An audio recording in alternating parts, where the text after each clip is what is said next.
The roads are a lot emptier now, aren't they? That's that physical distancing. The term we're using is social distancing, though, and honestly, we have tremendous opportunities to stay socially connected through the wonders of technology. Now, the challenge is, and sadly, the reality is that the online highway is jam-packed. There's a lot of activity happening online. It's not all a bad thing, but there are some things happening online we do need to understand are not positive. We've seen porn usage increase. We're seeing grooming of students increasing online.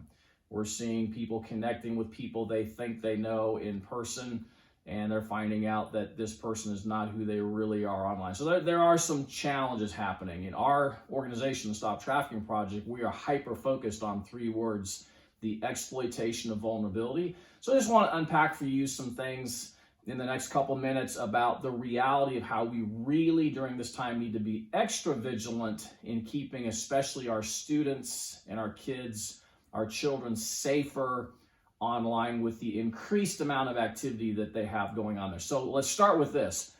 Live wise, not in fear. See, fear paralyzes, but wisdom gives us guidance. So let's give some guidance. If you're a parent or a guardian, I want to challenge you to set boundaries around your students and do it from this premise. Don't try to be your kid's best friend by just giving them unlimited access to their online activities with no supervision. Be the parent. Give them some parameters that will be helpful. So start by doing this. Monitor their online activity. Now, there are tools you can utilize because you can use technology on technology to keep us safer from technology. And at the end of this short video, I'm going to give you a link to some resources on our website that will help you with all these things. 2 recommendations just really quickly to put on your devices as a family. You could utilize Covenant Eyes and Bark, and there's information later in writing that you can read up on that.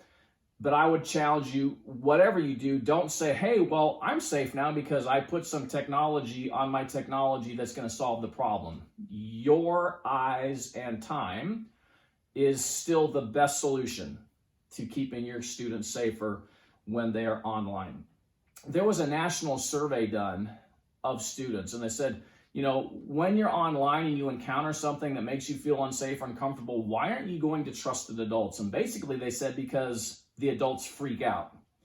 Well, so adults, quit freaking out. You might feel like freaking out on the inside because of something that has happened online, but you need to be strong for your students. So learn about the options that are available to you. And again, I'm going to give you resources at the end on our website. Lead by example, parents. What you post online, the kind of pictures, the kind of interaction you have, the kind of content you post, your students and your kids are going to do the same thing to another level.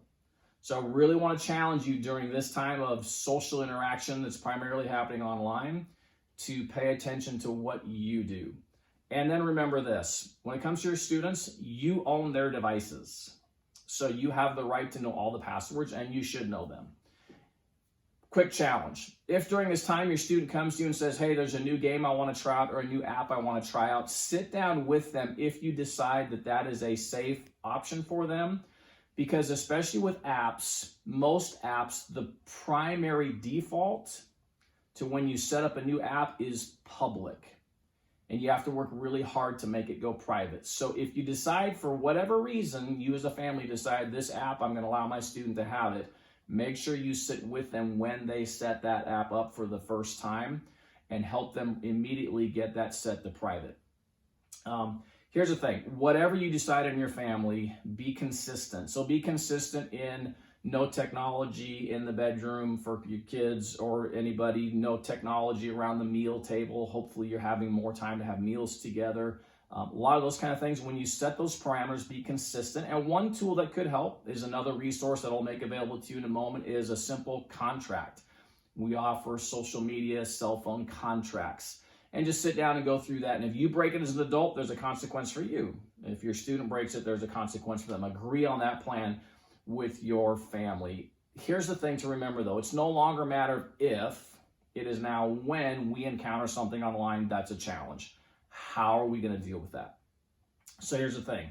Remember this, you are only as safe online as your stupidest friend. So think that through. You're only safe online as your stupidest friend. What that means is, hey, I may have all of my social media, my gaming locked down really tight, and I decide I'm going to share this picture of my family that I don't want anyone else to see, but your friend decides they're going to share it and they don't have anything locked down. Well, guess what? Your picture that you only want your friend to see has now been shared by everybody. So think that through. So be really careful. So you want to really get radical. Here are what increasingly some students are willingly doing. Some students are willingly giving up some apps, and they are instead staying connected to their friends that they know can look in the eye and say, we have a relationship, through a controlled text group. Now listen to me. Nothing online is 100% guaranteed. But if your students are looking for a way to honestly stay connected with their friends, do it through a controlled text group, and you know who the people are in that text group and no one else is allowed in. The problem with social media apps, it becomes too easy to allow other people to come into their online lives. So regardless of whatever you do, be consistent and don't live in fear, live wise, understanding this. Technology itself is not the enemy. Technology is allowing us to stay connected during these times of physical distancing, but nothing online is 100% safe. So your eyes are the best way to monitor this. So we've got 56 pages of items on our website. If you want to go to the Stop Trafficking Project website, you can go to a help items on there. There are 56 pages there of items that will give you additional insight into how you as a family and your students can be safer online during these challenging times. Hey, I'm super excited about this Be the Church Challenge. I'm asking all of you guys to participate because we're the church. You're the church. The church isn't a building. It's the people in the church being a light to the community. So would you do us a favor, send us your videos or photos of you being a light in the community. I look forward to seeing what God is doing through you.